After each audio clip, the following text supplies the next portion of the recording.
guys. I love Tuesdays. It is time for Stall Talk. Man, these things just keep adding up. We are at episode number 27, and this week is going to be another fire topic. On fire. Last week, we talked about how do you go fast? Like you want to go fast, but every cell in your body is saying safety up, slow down. This week, we're going to talk about how to harness our inner Ricky Bobby that only wants to go fast. And, you know, Ricky Bobby's motto, I love that movie, by the way, Talladega Nights, was if you ain't first, you're last. Well, I think sometimes we need a little extra ambition and something to pump us up and motivate us. But for those of us who have an abundance of motivation, how do we temper that? Especially for the sake of our horse. When our horse is either not ready, so not mature enough to handle all of the gears, or we need to go back and repair some things. Maybe we need to work on the transmission. We need to reprogram some things. Like there's a short in the wiring system. I'm trying to relate horses to cars right now. If you're like me, you've driven a few older vehicles in your life, and sometimes, you know, things don't fire on all cylinders. And sometimes it can feel like that way with our horses. So if you're watching right now live, welcome. This is Stall Talk. We've been doing this every Tuesday. We are sponsored by Merhow Trailers. Let's get going. All right. So my co-coaches today, Michael Richardson, he's already here. Michael, star of the TV show Gift of the Horse. Man, I'm learning so much from you this year. So thank you for being here once again. Thank you. And Leanna Ray, I've been saying she was a behavioral neuroscientist, but she comes from relational neuroscience. So I'm also learning a tremendous amount from Leanna. She may or may not be with us yet. I'm here. Oh, good morning, sunshine. Good morning, sunshine. Hello, you look fabulous. Thank you. As always. So do you. Well, Love thank these you. talks. Yes. So you're definitely bringing us all up. Like the entire industry has an opportunity to learn from you. And I'm so thankful that you and Michael are here. It's just fascinating. You blow our mind every week. Well, same, just like everyone else, and hearing everyone else's experiences. Again, I'll reiterate, that's why communities such as Stall High are so essential to all of our growth. Every single one of us having these community conversations. We all help each other grow. I was listening to a little YouTube this morning, and he talked about lifelong learning. Yes. That's the key to the future. You want to succeed? Decide right now you will be a lifetime learner. Yes. I love that. I haven't always been that way. I wasn't like fostered that way. Like I really wasn't brought up in a family that valued learning like that. We didn't applaud and encourage each other to keep learning. So that's something that I've had to learn to appreciate as I'm getting older. You know, that cultivating that, there's a phrase, it's to, you know, be confident in your expertise and in the skills that you have fostered and developed, but always leaving space for what they call a beginner's mindset, so that you can see with fresh eyes, so that you can be open enough, but yet also being confident and grounded in what you do know. So you can have the expertise that's living in you, but also the beginner's mindset as well. Those can be both and. Happy and successful balance. Yes. Lori, did Martin make it this week? Martin, say hello if you're here. Martin Patella, founder of Life Enthusiast. He may join us. We enjoy picking his brain as well. Our student this week is Jordan Jen. So I love this kid. I love this rider. I love that she is passionate and committed to learn. And Jordan, I want you to just tell us a really quick backstory. Where do you go to school? What problem were you having with your horse that made you seek Stall High? I go to school at South Dakota State University in Brookings, South Dakota. I'm on the college rodeo team here, and our college rodeo is in approximately 3 days on Friday here. And my horse, for a while, I had a lot of problems with him hitting barrels, especially my second barrel. That was just, I could not figure out how to get him past it. And I could get him, like, for a while, I could get him by it, and I just didn't really know how to fix it. So I just kind of like let it go because I didn't know what to do. And so then I was like, well, it's working enough of the time right now that I just am gonna let it go because I didn't know. I've never had a horse that hits barrels, but I never had a horse that I got that was like as finished as this horse was when I got him. So I could mold my own horses before that. Now this horse like already had his own way of doing things, and I had to like try and learn that. So I did well on him, and then I started struggling, and then we went to different clinicians and did like different trainers that helped me. And everyone's solution was just always to tie him down more and tie him down more and tie him down more, like bring his head down more and like get him more bound up because he's really big and really strong and really fast. And I'm not very big or strong. And so you can obviously, he's a horse anyway, so you can easily overpower me, but he's even more so like that. And we finally, I don't know how, like someone told me to put the Lagnat bit in him without like telling me like without like telling me like you should talk to Kendra, but they just had me to put the bit in him. So I ordered the bit, and then she reached out to me because I ordered the bit, and like I started talking to you about it, and I started telling my dad about the way that you train and stuff, and he doesn't like tying him down. Like he would prefer the only horse we run tie downs on are rope horses and stuff, so I have a little bit of something to brace on. He does not want to run a tie down on my barrel horse. He doesn't like that stuff. He's whatever. And so I started talking to him, and he's not one to like hammer on him too hard, like anything either. And I don't like that either. And then finally we started talking to you more and more, and it started to actually like help my horse. So then we got pretty much as much involved as we could here. Let's help our viewers understand this horse for a minute. So on a scale of 1 to 10, 10 being NFR level, speed and power. Okay. I'm going to classify this horse at his potential from what I see, especially from what you sent me over the weekend, 8.5. Like he is high. He is up there. He is fast. He's got a lot of muscle, and I believe he really wants to please you. Like he's trying his best. I can just see it. I just know it about him. Even though y'all are not on the same page right now, it's our job to help you get there. And I'm so proud of you for investing in yourself rather than going out there and going through all these random products and devices. You're investing in wisdom. And so I'm super proud of you for doing that and being open and willing to learn, even though sometimes that's hard to do because it challenges us, you know? Yeah. So where would you, compared to your other horses, if I rate him an 8.5, where would the other horses rate? Like he was a big step up for you, right? Yeah. So the first, so I had a couple, like my dad when I was in high school or whatever, we bought some cheaper horses so I had some, like I had a nice horse that he was probably like a 5 or 6. Like I placed high school rodeos and stuff on him a bunch, and he got to college and he was usually like top 20, top 30 or so out of like the 100 girls or whatever, but I wasn't making short rounds on him or anything. So we went out and bought a different horse, and that horse has the potential.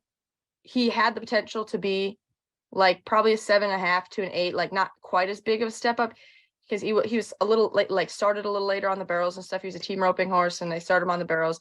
He's really big. He's pretty, like he's fast, but he just doesn't have like the grit as much as my gray does. And so he was going to be like, I could have like made short rounds at college rodeos and stuff on him, and maybe even made the CNFR on that bay horse, but then he got hurt. And at that, like kind of like right before he got hurt, we traded that little high school horse that I had for this gray, just because a little girl had my gray, and she couldn't handle him because sometimes I can barely handle him almost. And so she couldn't handle him. And the lady who helped us buy both the other 2 horses, like, well, this girl, they have this horse and they can't afford to buy your horse until they sell this gray. And this gray horse might be a little bit better than the horse that we sold. So even if we just turn around and resell him, we might make a little bit more money on him than we would have made on your done horse. And my dad and I wanted, like, that home is exactly where we wanted that other horse to go, because he taught me more than I could have ever asked him to teach me anyway, about like just everything. So we traded this gray, and the lady was riding him to sell him, and she called my dad one night, and she's like, I think y'all need to come ride this horse here before we just turn and sell him, because this horse could be something. And a pretty big trainer that's trained some really, really nice like NFR horses, like horses that have been to the NFR and stuff, rode my gray one time at this clinic that we went to, and he told me, he said, this horse is a horse. Like if we put a right now, even if we put a jockey that can ride some of the tougher ones, like someone like Stevie Hillman, who can sneak him by stuff, and like a really good jockey, this horse will take her to the pay window at pro rodeos. So he has it. He's just. So compared to your junior high, good old trusty horse, like, would you have classified that horse maybe at a 4 or a 5, and then you hop to an 8.5? That's a huge jump. Yeah. Huge jump. And he could be more than that. I don't know. What I see in just his speed, just when he took off that first barrel the other day, I'm like, hello, that's what I'm looking for. I believe he could easily place you at the pro level. Can he get you to the NFR? That's a very rare individual. So I'm not going to make that statement, right? He could. We don't know. But Michael, Leanna, that's what we're dealing with. We're dealing with an older gelding. Jordan's been on him for a year and a half. Is that right? I've owned him for in July. I'll have had him for like almost 3 years. Okay. But between the other horses that I've had and stuff, I went through phases where I didn't ride him as much, because when I get in portions like, okay, we're in the second half of our college rodeo season, and I hit some barrels in the fall, so I'm not gonna make the CNFR, so I'm gonna run my younger horse and season him some, because I'm not gonna there's not enough points available for me to catch up to make the CNFR, so it's not worth it to waste runs on this horse when I have another horse that needs runs and stuff like that. Okay, so tell me about this weekend. What progress did you notice, even if it was something tiny? I really, really tried to like leave him alone, which I didn't do very well. I did not leave him alone very well, and I will out myself on that, because I want to grab him on the backside of the first barrel, but I didn't like pull on him to the first, which is what I did the last time I ran him. Like I wanted to hold him down and not let him run to the first and keep him held down. And I really tried to like just let him run instead of picking with him and like trying to hold him down. She's still like, I picked my hands up in places I shouldn't have, but at least I wasn't like trying to keep him all bound up and tied down so he can't run. Okay, so there's our progress. What was the biggest inner challenge for you? What was Ricky Bobby saying to you that you were like, oh, I got to get that out of my head? My big problem is I want to help him on the backside of the barrels, and because he's coming into him, like he comes into him really hard, obviously he's fast. And so I want to help him, because I think that there's no way that he can come around the backside without me helping him. And if I need to help him, I like need to come and pick him up here, or like not pull straight back. And I want to pull straight back all the time on him and like slow him down. And he hates that. He absolutely hates when I pull on him straight back. Like if I pull to my hip, he puts his nose right in the air and wants to just not go where I want him to go. But if I like move my hand here or anywhere that's not right here, basically, he will come around him. He's fine. Like on the second day on the backside of my first, I picked my hand up and he didn't fight me. And then I did the same thing. I pulled it back on the backside of my second barrel where it should have gone like this, and he fought against me. It's really hard for me to not do this motion on him all the time, because I just want him to slow down. Okay. Now I'm betting money. We have listeners right now, and we have listeners in the future who are like, oh, she is describing my horse to a T.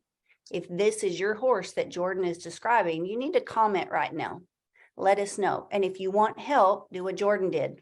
Go to the Stall High app, look up online mentorship, online training, and come be a part of this community. Be a part of what's happening. We have an online mentor program. That's what brought us here today. Jordan, if it's okay with you, I'm going to share the screen so we can watch your videos from the weekend. And this is the same pen we were in a week ago or 2 weeks ago. Is that right? No, this is a completely different pen. Okay. Just we're in a bunch of indoors right now, and they all look the same. Michael, Leanna, y'all have a visual on this? Yes, ma'am. Okay. So here's the run in real time, like real speed. Now I'm going to slow it down. Get ready to hit the pause button. This was, yeah, it's the same run.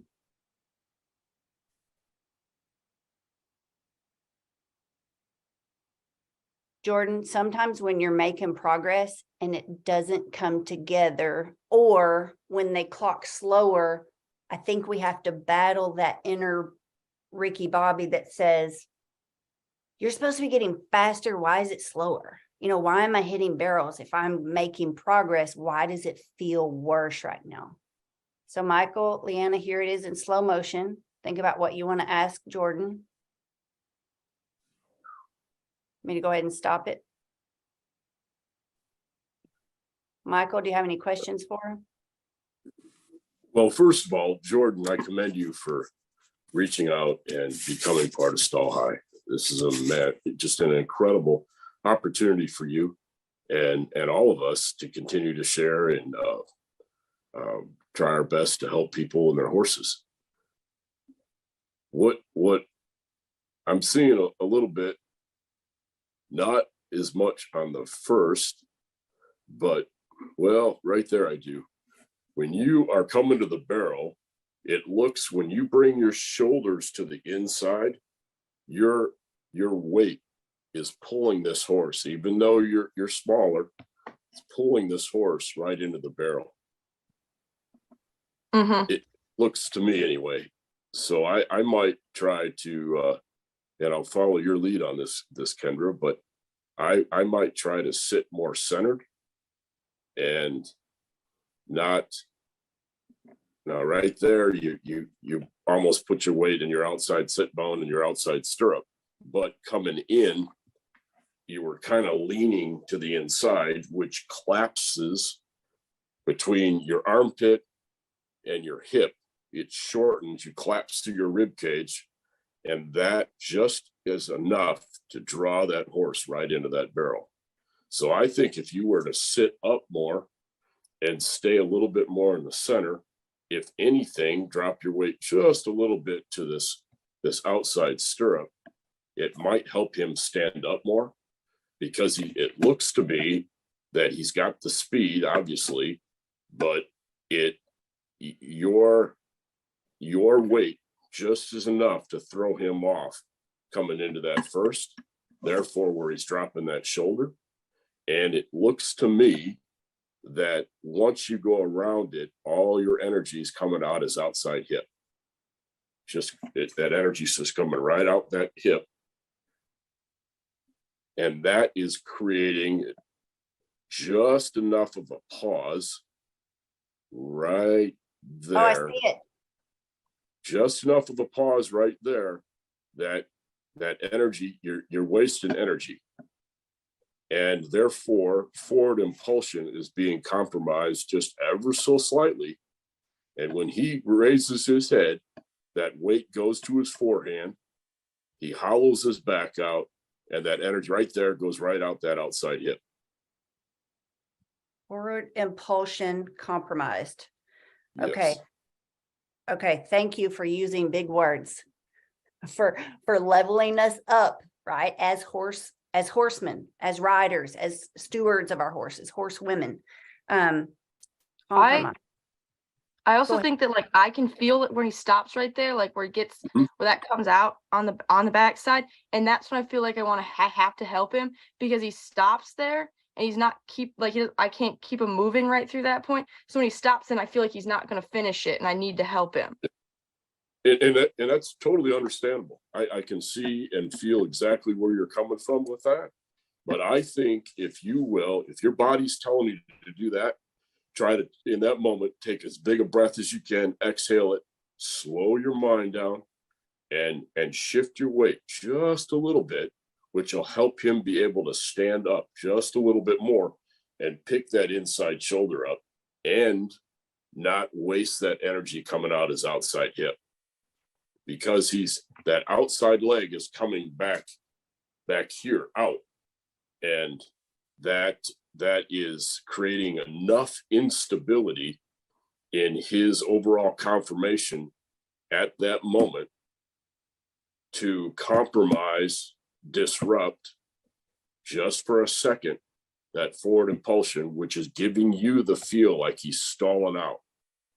He's losing that forward impulsion, and he is.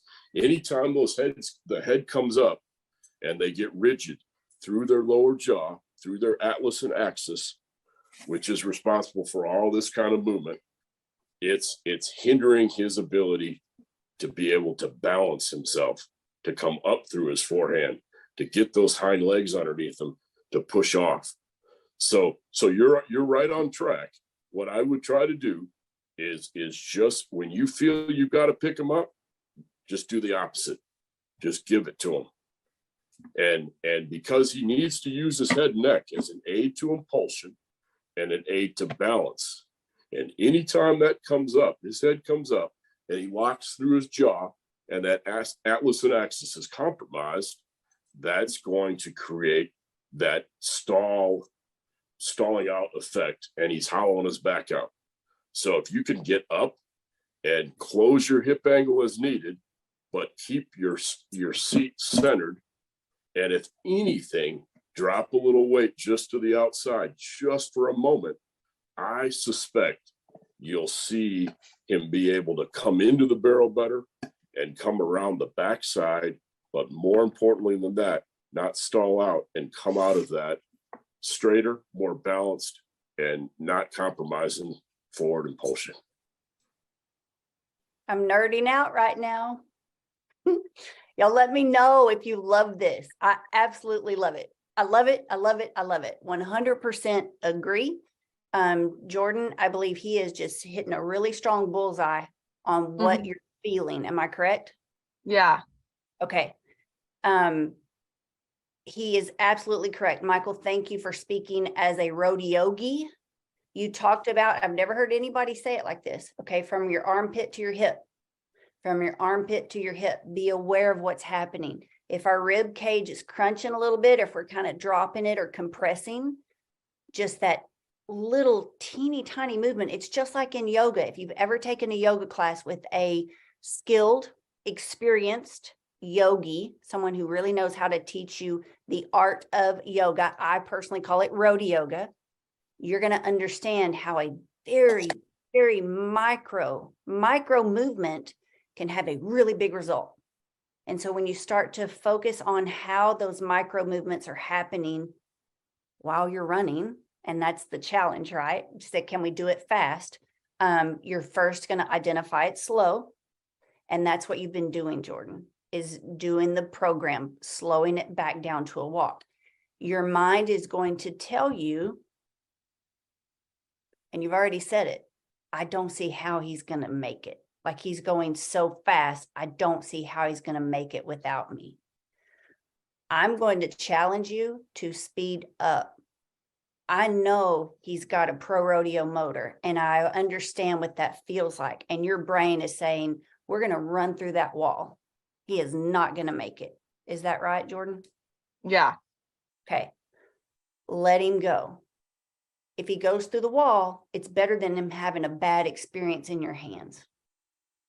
The success of a turn is always determined in the beginning.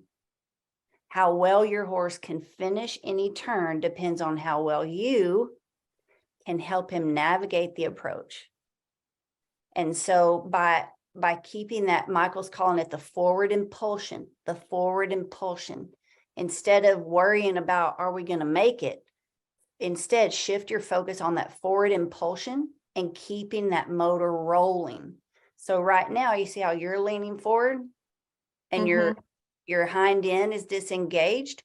Your feet are behind you.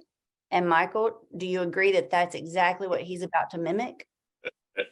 Absolutely. Right here in this still, you have bent your knee and brought your lower leg up. And what he is sharing with me as I'm watching, he needs more support of your outside leg right there.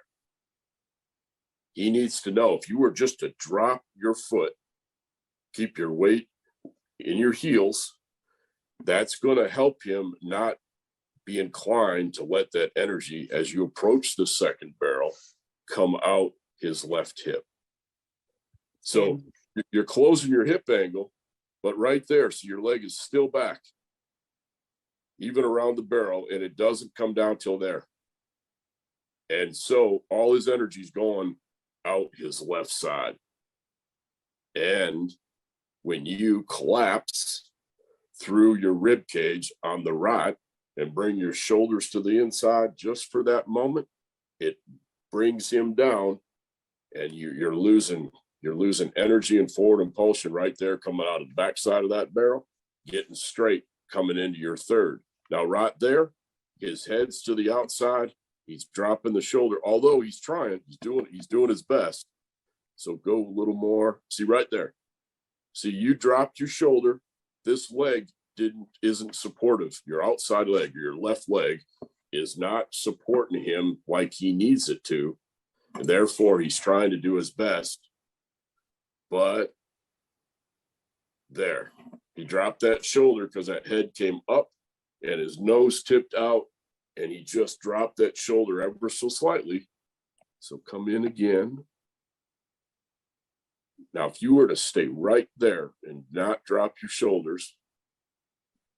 Keep your feet behind you. And keep the forward impulsion, right? So hit the And gas. keep the forward impulsion. Yes, Yeah, correct. where you're thinking, as soon as you look at that barrel, Jordan, pick your eyes up and hit the gas. Yep. And every cell in your body is going to say, no, Kendra, I don't feel safe doing that. But that's going to help him, Michael, do you agree? Stay Absolutely. level Yes. and keep traveling enough so that he gets into what I call the safety zone. And I love how you said that. Just center your hips and they'll reflect that. He'll ride more centered, which means he'll reach more instead of activating the turn or turning on his signal a fraction of a second too early. Because the beginning of these barrels can be improved, okay? The angles are not set up for success for him right now. That's why you feel like you have to help him at the backside, Jordan. When you feel confident and competent to fix the approach, the backside will take care of itself. All right, let's keep going. And it will be liquid, so You're much right. easier than you think. And they will surprise you at how much they know and how much they're willing to do on their own without you coming to assist or coming to complete the job for them. Can we back it up just for a moment? Yes, sir. That's at all possible? A little bit more? A little bit more? A little bit. All right. Now start coming forward, please.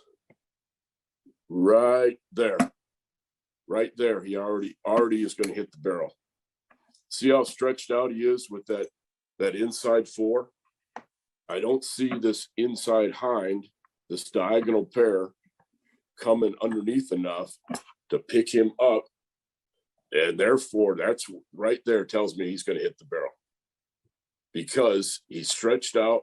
His balance is compromised just a little bit.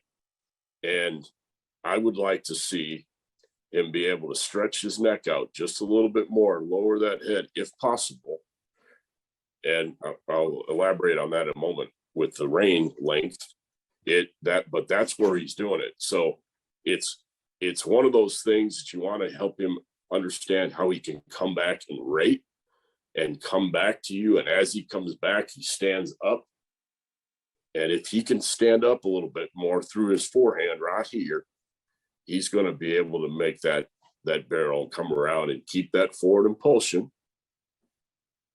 and be able to come out the backside of that barrel and have the energy, the impulsion, the power. So you lost power right there, granted, as you hit the barrel, but have the power on that backside to come out, get straight, and run for home. Okay, so let's keep going a little bit. And you'll see there's a direct line on the rein. Jordan, I also noticed that you cross midline. Before I saw your inside hand cross over his mane to the outside of his body. That's a very traditional move. That's what I was taught to do. That's what a lot of riders still do. However, that defies the physiology of the horse. And like Michael said, their natural balance. So it seems to work in a pinch, but are you getting your horse to the highest level of Yep. his It- capacity or his potential? Here's the second run. So this was day 2.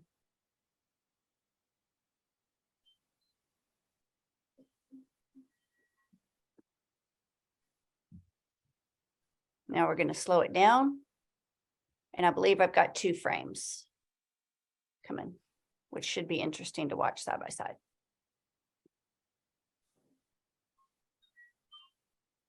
Leanna, do you want to chime in here, my dear? Well, one, I think that all of this conversation is so powerful. And Jordan, I want to commend you for being so highly self-aware, and you are listening to your horse. That's first and foremost. And you are asking yourself, how can I better meet and show up for my horse? And his name is His name's Goose.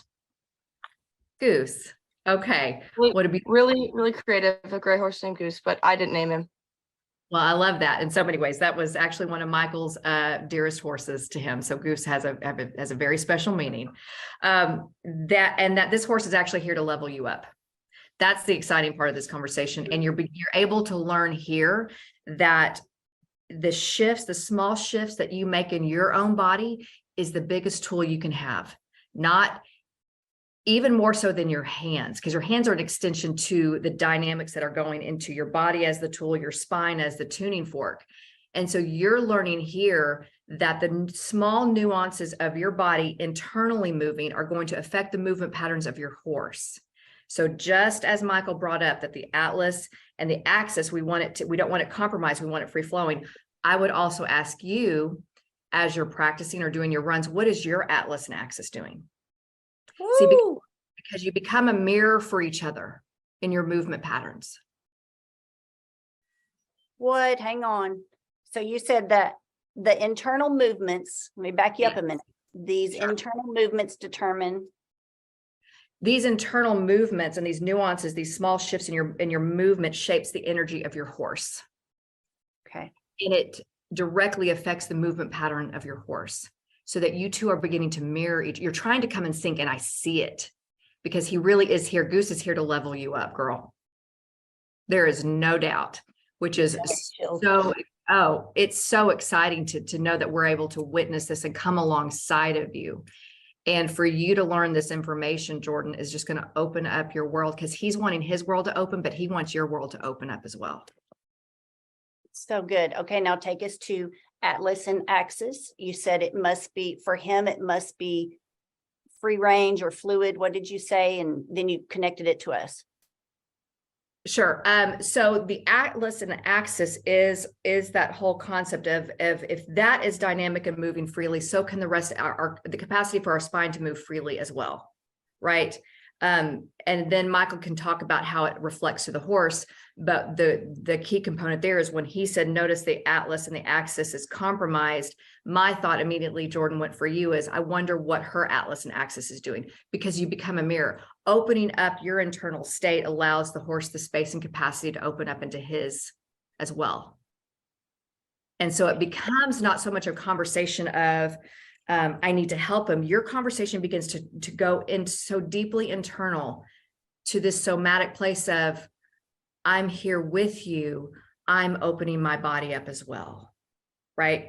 Or I'm moving my body as well. So the conversation begins to take a more, what I call a somatic conversation versus a cognitive conversation of, how can I help you? I'm going to pull up here. I'm going to do this, right?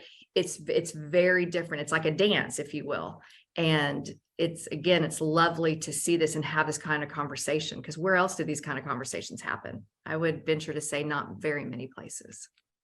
Okay, Leanna, teach us your ways, oh wise one. All right. So instead of saying to ourselves, I need to help him, lead us in some possible, like what role play with this? What Right. can Jordan be thinking instead? Well, so for example, so let me ask you this, Jordan, out of everything that Michael was reflecting and Kendra, what is something that they said that right now is kind of resonating in you out of curiosity? I was really thinking about like the stability from my outside leg. That makes like Cause like when my foot comes back like that, I can't like, I want him obviously keep his hip to the inside and underneath him and everything. And when my foot comes back and isn't on his side, I can't keep his hip underneath him to help him drive himself forward. And I want him to drive himself forward. So he can't, if his hip's not there, like, cause I mean, I watch a lot of girls run a lot of horses at that like, and it's nothing against them. It's just whatever, sometimes the way the barrel horse industry is that they don't have the wealth of knowledge that I've been lucky enough to like, that my dad and my family has like allowed me to expose myself to. They just don't have that or whatever. And so one of the big things that I'm always telling them is like, if you're turning your horse too early and their hip is swinging out, that then they lose all that. And my horse isn't swinging his hip out because he's broke enough and I've trained him enough that he doesn't like do the thing where they turn at their shoulder and swing their whole butt around. But if I don't have my leg there, it's still not underneath him to drive him forward. Good. And Michael, when you were saying that, like he needs the energy or the support of that foot. Some people, I've noticed here in the past decade, people are starting to kind of think like, oh, the outside of my horse is important, but they've thrown the baby out with the bathwater. So they're actually trying to put pressure on that outside. And things are happening too fast, especially on a horse like Goose. He's too strong, he's too fast. And if you over compensate, if you try pressing or using it too much, that's not going to work either. So sometimes, Jordan, just having your legs in the right position, you don't have to squeeze one more than the other, but just having them in the right position, Michael, that helped me understand that's enough support for his energy to stabilize him and to keep him level and square. That was a new visual for me. So thank you for that, Michael. Thank you. And that's it. You just talked about the conversation. Go ahead. No. I was just going to elaborate on what the point that you made with the Atlas and Axis, and what you said, Leanna, is spot on. You're compromising that so much. Well, I don't want to say this. You're compromising it, and it's going all the way down your spine, and it's locking your hips up, and coming out of the backside of that third barrel, your butt comes against that cantle and stalls them out too. Anytime that cantle hits your butt or your butt hits the cantle, you're losing forward impulsion just for a moment. And it's going to get him to where he's going to, arch his back, and the hindquarters are going to come behind and not be able to come and push forward. Okay. Leanna, back to you. Instead of saying, I need to help my horse. Yeah, you're going to be, the language is going to be a gentle shift in language, but it's going to help shape your experience. It's going to now be my legs and my feet are here to support you. You're going to be checking in now with that instead of that thought of, I gotta, you're going to breathe into your legs and your feet, and you're going to visualize, just like Kendra said, how she got that new visual. Our right brain only sees in terms of visuals and sound, right? In our senses. And so now you're going to be able, Jordan, to take that now with you. See, that's in you. And you're going to be now able to take that in there with Goose. And you're going to notice a shift in that responsivity between you and your horse. Absolutely. So good. I like that. Like, talk to your legs, see your legs. I was telling Lori, who was here over the weekend, my last little road yoga class that I did, we were doing these sun salutations. So it starts with down dog, and then you go into a plank, and then you're supposed to lower down. It doesn't matter how you do it. If you need to drop your knees, that's fine. But you're supposed to lower your whole body down to the floor very slowly. That's tricky for me to do because I lacked a lot of upper body strength until this one instructor said, just the other day, and I was like, whoa, it works. She said, I want you to think about your legs right now. See, I'm thinking I'm lowering down. So I had all of my emphasis on my arms and my upper body, trying to control that. She told me to use my legs, like strengthen your legs as you lower down. And I was like, whoa, that's so much easier. Now I can do it and I'm not struggling and I'm not collapsing and I don't have to lower my knees first, simply because she shifted my focus to my legs. And it didn't take a lot of effort, but just kind of working my muscles in my legs. I was shocked at how that changed my upper body.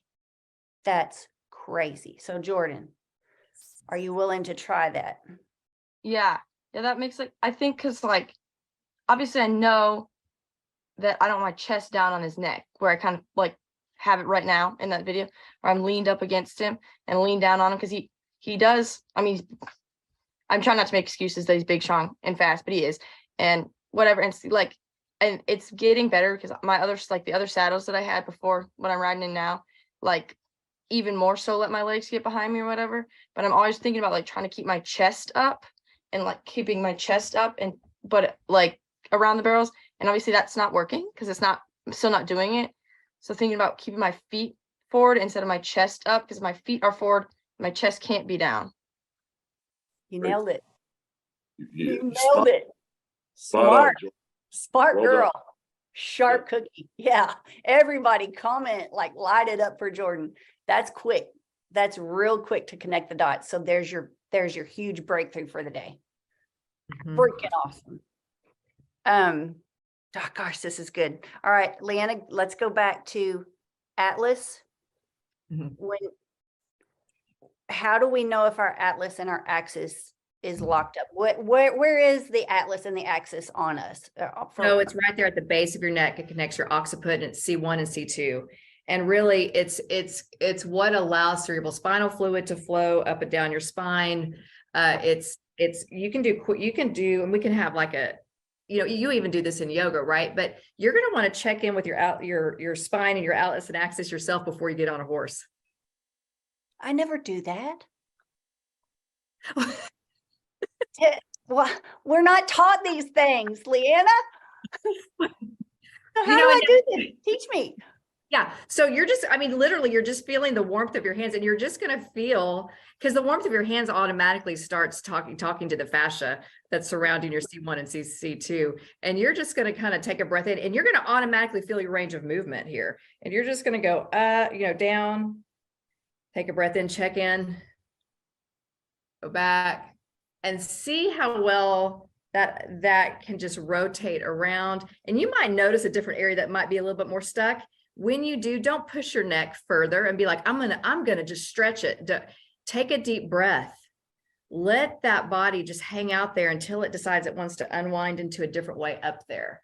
And that unwinding pattern, just like I did that's how my body wanted to make it over to that side. It didn't want to be pushed to that side. It said, hold up. If you'll let me unwind the fascia by just briefly looking down and up, I can make it there. And then your range of movement begins to open up. We're not Jordan, so. have you Yeah. ever been taught these things, Jordan? Did anybody ever teach you this before you rode your horse? No, it's just get on a horse most of the time.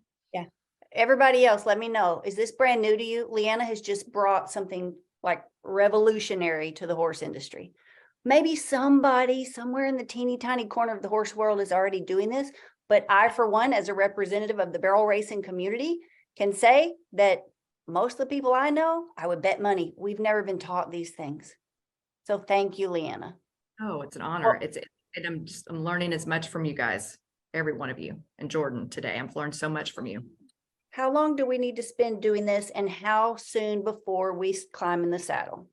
It's interesting because it's also our intention. It's that gentle checking in, and you're just honoring that check-in. And so you can do it anytime where you're like, now's the time. Follow your intuition, follow your inclination. It's not a protocol, because we're teaching you also here to tune in, right? And go, I feel the need to do that now. Do that because there's a reason.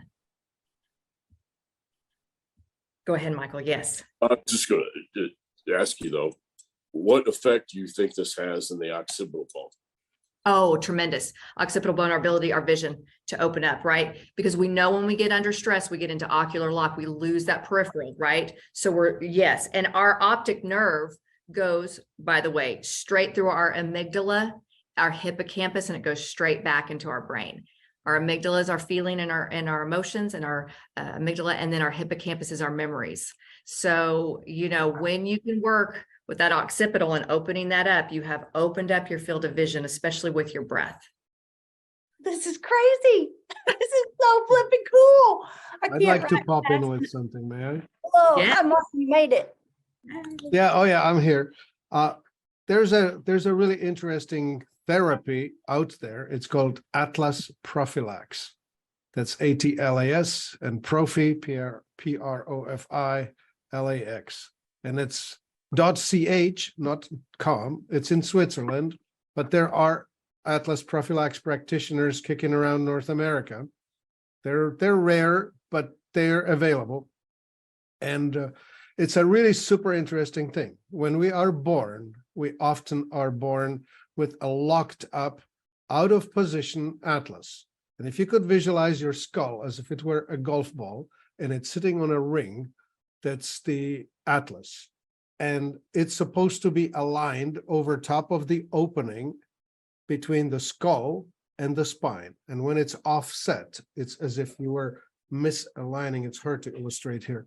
Misaligning two round things that are supposed to fit over top of one another, but if it's shifted laterally, then you're blocking, and if it's rotated, you're also blocking.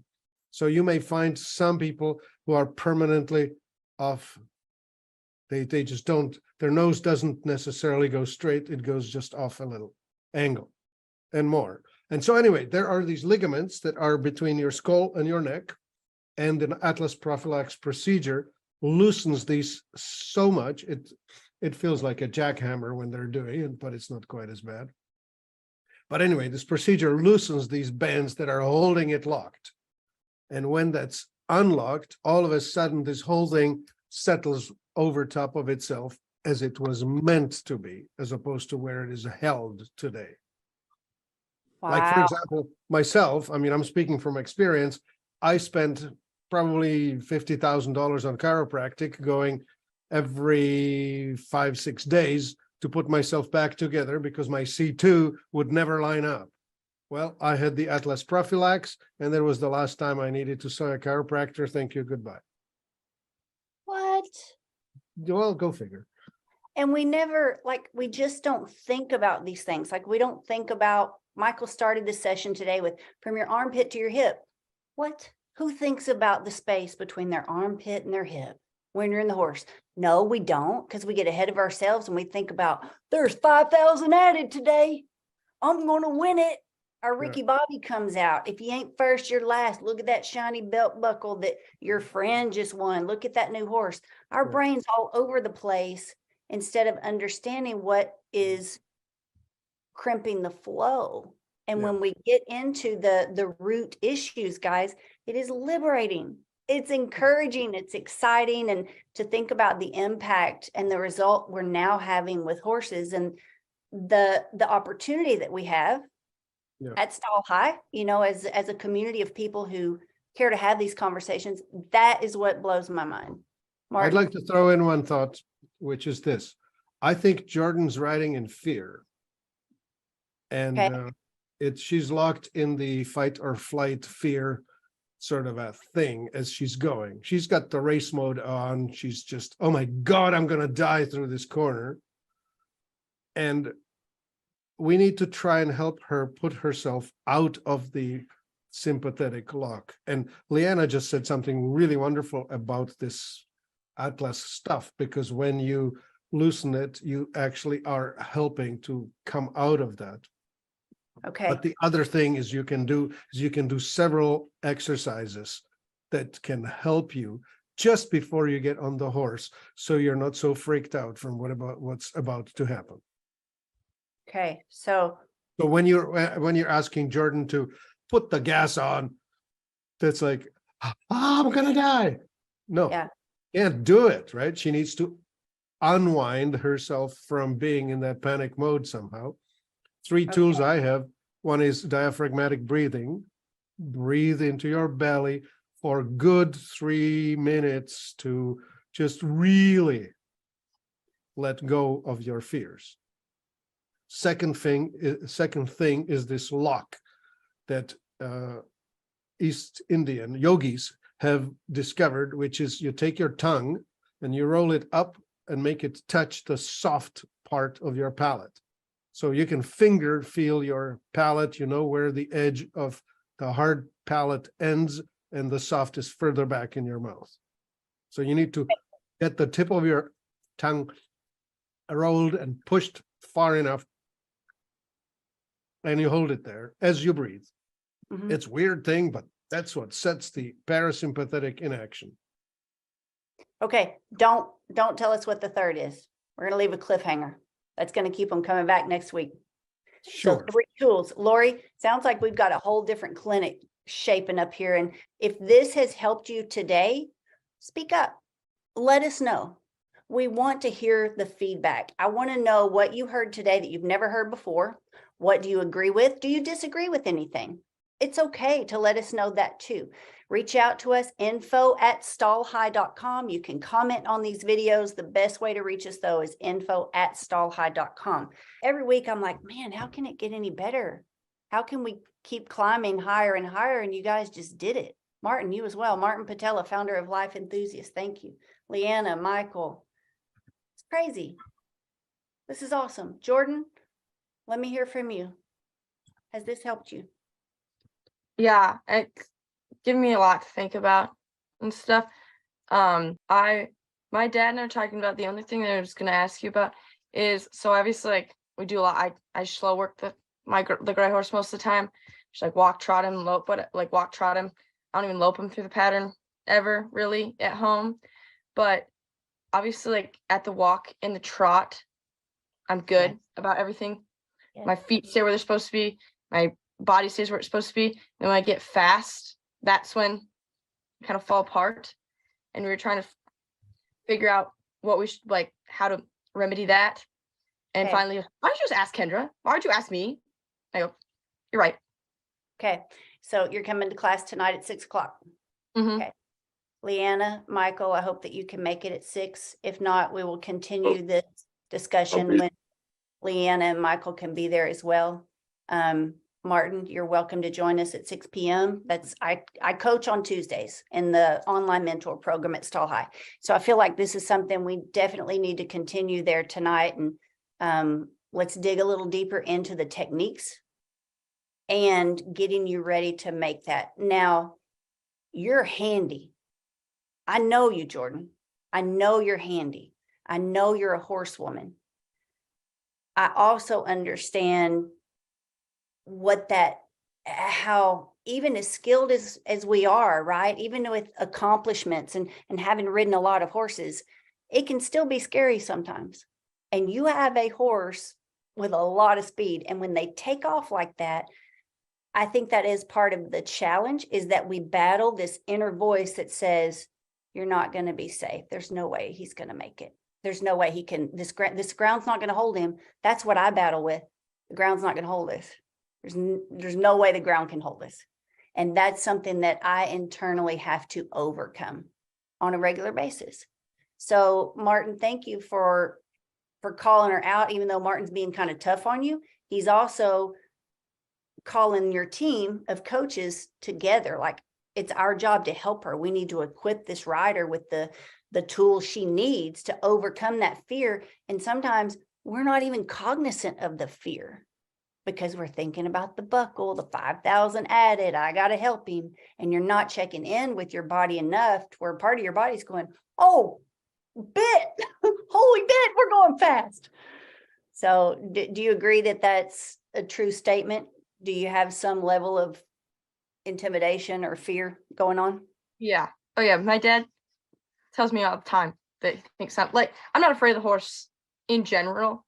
Like, he's the nicest bridle horse I've ever ridden. Like, when I was warming him up and whatever, I take him barrel races and I'll like be warming him and my bay horse up and like riding one of them and pony the one. My friend Anna, we were at a barrel race the other week, and she said, you have more control over both of those horses at one time than everyone else in this arena has over all of their horses, because they're both just so handy, broke, and like nice. He's the nicest bridle horse I've ever ridden. Like, just in my hand, like soft, feels like Crisco in a hot pan, as you say, most days. But this, when it gets going fast, that's when I get like on him. because he's just so big and strong. My dad's been telling me I'm afraid of him for the past 2 years. Ever since I started like struggling with him hitting barrels, then that's when I like started, like the more I struggled with him, the more I got scared of him going fast, because I was like, there's no way he's going this fast. I can't correct him. And I'm gonna hit this barrel. And then it just kept getting worse and compounding. And I was kind of over that as much, but I have not gotten over it as much. Well, I'm so glad you're part of Stall High. Like Michael said, it's an honor, and Leanna said it too, to be on this journey with you. Michael Richardson, Leanna Ray, Martin Patella, Lori Roth, Jordan Jen. It's been a great Stall Talk. Thank y'all so much for being here. Thank you for watching. If you want to be a part of what's happening, if you want to be a part of this, it's like a movement now. Like it's a group of riders who are passionately seeking wisdom. We're not opposed to products and supplements when they work, but I've certainly gotten caught up in the whole rat race of the competition and the performance. It seemed like I was missing the obvious. So if this has your attention and we have your ears forward, download the Stall High app, look for online training. It may say virtual training. That's where you can find information about our online mentor program. We would love to meet you, learn more about your horse, and help you as much as we can. Thank you, everybody, for being part of Stall Talk. This was a great one.